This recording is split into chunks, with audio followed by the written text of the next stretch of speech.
സതീഷിന്റെ കൂടെ എപ്പോഴും ഉണ്ടാവില്ലേ ആ പെങ്കൊച്ച്? എടാ എരണം കെട്ടവനെ 10-60 വയസ്സുള്ള അവന്റെ തള്ള നിനക്ക് പെങ്കൊച്ചാണോ? ആഹാ മാരണമാണല്ലേ. 10-60 അല്ലടോ, 10-20 വയസ്സുള്ള പെങ്കൊച്ചിന്റെ കാര്യം ഞാൻ പറഞ്ഞത്. ആ കൊച്ച് അവനുള്ള ഭ്രാന്തിനേക്കാൾ 10 മടങ്ങ്. നിങ്ങളിപ്പോൾ കണ്ടയാളാണ് അല്ലു അർജുൻ്റെ മലയാള ശബ്ദത്തിനുടമ. അല്ലു അർജുന് കേരളക്കരയിൽ ഏറ്റവും കൂടുതൽ ഫാൻസ് ഉണ്ടാകാൻ കാരണം ഇദ്ദേഹത്തിൻ്റെ ഈ മരണമാസ ശബ്ദവും കൂടി ചേർന്നപ്പോഴാണ്. ആദ്യകാലത്ത് ഡബ്ബിംഗ് ആർട്ടിസ്റ്റ് ആയിരുന്നെങ്കിലും നിലവിൽ അദ്ദേഹം ഇപ്പോൾ ഒരു സംവിധായകനാണ്. വിജയ് സൂപ്പറും പൗർണമിയും, സൺഡേ ഹോളിഡേ, ബൈസിക്കിൾ തീ തുടങ്ങിയ സിനിമകൾ അദ്ദേഹം സംവിധാനം ചെയ്ത ചിത്രങ്ങളാണ്. ഇന്നത്തെ വീഡിയോയിൽ കുറച്ച് ഡബ്ബിംഗ് വിശേഷങ്ങളാണ് ഞങ്ങൾ പങ്കുവയ്ക്കുന്നത്.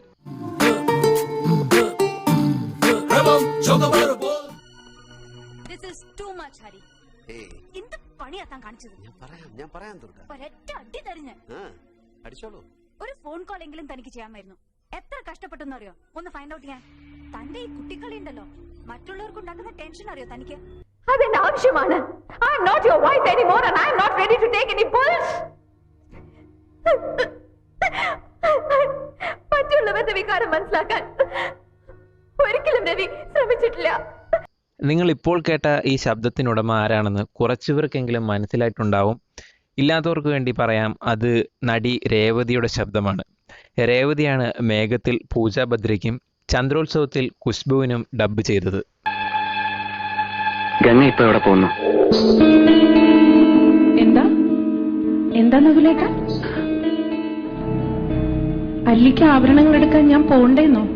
ഗംഗ ഇപ്പൊ പോണ്ട. എന്താ ഞാൻ കൂടെ പോയാല്? ഇപ്പൊ പോണ്ട.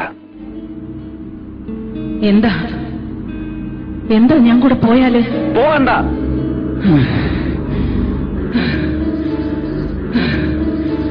വിടമാട്ടെ. എന്നെങ്കിൽ പോക വിടമാട്ടെ. அயோக்கியனாய, உனக்கு எவ்வளவு தைரியம் இருந்தா இப்பவும் என் கண் முன்னாடி வந்து நிப்பேன். வர துர்காஷ்டமி அன்னைக்கு உன்னை கொன்னு உன் രക്തത്തെ കുടിച്ച് സംഭവം ശരിയാണ്. മണിച്ചിത്രത്താഴിൽ ശോഭനയ്ക്ക് ഡബ്ബ് ചെയ്തത് ഭാഗ്യലക്ഷ്മി തന്നെയാണ്. പക്ഷേ അവർ ഡബ്ബ് ചെയ്തത് മലയാളം ഡയലോഗുകൾ മാത്രമാണ്.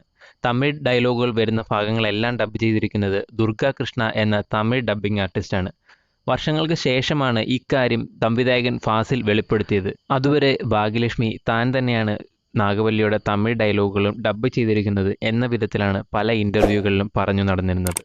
വർഷങ്ങൾക്ക് ശേഷമാണ് ദുർഗാകൃഷ്ണയെ ജനങ്ങൾ അറിഞ്ഞു തുടങ്ങിയത്. അതുവരെ അവർക്ക് കിട്ടേണ്ട അംഗീകാരങ്ങളെല്ലാം ഭാഗ്യലക്ഷ്മി കാരണം ഇല്ലാതാവുകയായിരുന്നു. എന്തായാലും മണിച്ചിത്രത്താഴിൽ നാഗവല്ലിക്ക് ഭാഗ്യലക്ഷ്മി ഡബ്ബ് ചെയ്തിരിക്കുന്നതിനേക്കാൾ ഒരുപാട് മുകളിലായിട്ടാണ് ദുർഗാകൃഷ്ണ ഡബ്ബ് ചെയ്തിരിക്കുന്നത്. തൃഷയുടേതല്ല, അത് ചിന്മയി എന്ന തമിഴ് ഗായികയുടെ ശബ്ദമാണ്. വിണ്ണൈത്താണ്ടി വരുവായ എന്ന ഗൗതം മേനോൻ ചിത്രത്തിലും തൃഷയ്ക്ക് വേണ്ടി ശബ്ദം നൽകിയിരിക്കുന്നത് ചിന്മയി തന്നെയാണ്. உன் கூட பேசுறதை என் அப்பா பார்த்துட்டு நான் கொன்னுடுவாரு. அப்படியா? உன் வயசு என்ன? நல்ல வயசு தான், 22. I'm 23. பரவாயில்ல, நீ என்னை விட சின்ன பையன். அப்பா கேட்டா நீ என் தம்பி மாதிரின்னு சொல்லிடுற. கேட்டார்னா பார்த்தார்னா.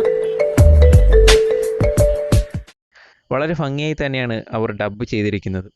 ജെസിയും ജാനുവും അത്രയ്ക്ക് പ്രിയങ്കരമാക്കുന്നതിൽ ഈ ശബ്ദത്തിനും നല്ലൊരു പങ്കുണ്ട്.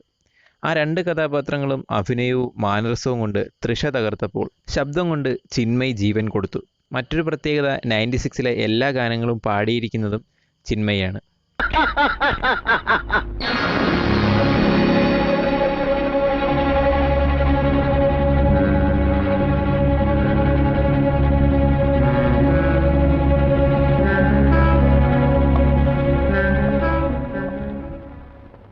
കുട്ടികളുടെ കളിപ്പാട്ടമല്ലത്. സൂക്ഷിച്ച് കൈകാര്യം ചെയ്തില്ലെങ്കിൽ ചോര വരും. അതല്പം വിലയുള്ള സാധനമാണ്. ഞാൻ വരട്ടെ മിസ്റ്റർ എസ് കെ. നിങ്ങളിപ്പോൾ കണ്ടത് ജയന്റെ അവസാന ചിത്രമായ കോളിളക്കം എന്ന സിനിമയിലെ ഒരു രംഗമാണ്. പക്ഷേ ഈ സിനിമയിലേത് ജയന്റെ സ്വന്തം ശബ്ദമല്ല. ഇതിൽ ജയന് വേണ്ടി ശബ്ദം നൽകിയത് ആലപ്പി അഷ്റഫ് എന്ന കലാകാരനാണ്. തിയേറ്ററിൽ നിന്ന് നിങ്ങൾക്ക് ടിക്കറ്റും കാര്യങ്ങളും തരും. ഒന്ന് മദ്രാസ് വരെ വരണം, ജയൻ്റെ വോയിസ് ചെയ്യാമെന്ന് ഞാൻ പറഞ്ഞപ്പോൾ ജയൻ്റെ വോയിസും ഞാൻ ശരിക്കും ജയനൊക്കെ അപ്പോൾ കയറി അപ്കമിങ് ഇങ്ങനെ വന്നുകൊണ്ടിരുന്ന സമയമാണ്. ജയൻ്റെ ചെറുതായിട്ടൊക്കെ അറിയാമെന്നല്ലാണ്ട് ഞാൻ അതിലോട്ട് കൂടുതൽ കോൺസെൻട്രേറ്റ് ചെയ്തിട്ടില്ല. ഇവൻ നസീർ സാറിൻ്റെയോ ജയന്റെ മരണശേഷം ആ സിനിമയുടെ ഡബ്ബിംഗ് പ്രതിസന്ധിയിലായപ്പോൾ അന്ന് കിട്ടാവുന്നതിൽ വെച്ച് ഏറ്റവും നല്ല വോയിസ് തിരഞ്ഞെടുക്കുകയായിരുന്നു. അങ്ങനെയാണ് ആലപ്പി അഷ്റഫ് എന്ന കലാകാരൻ ജയന് വേണ്ടി ഡബ്ബ് ചെയ്യുന്നത്.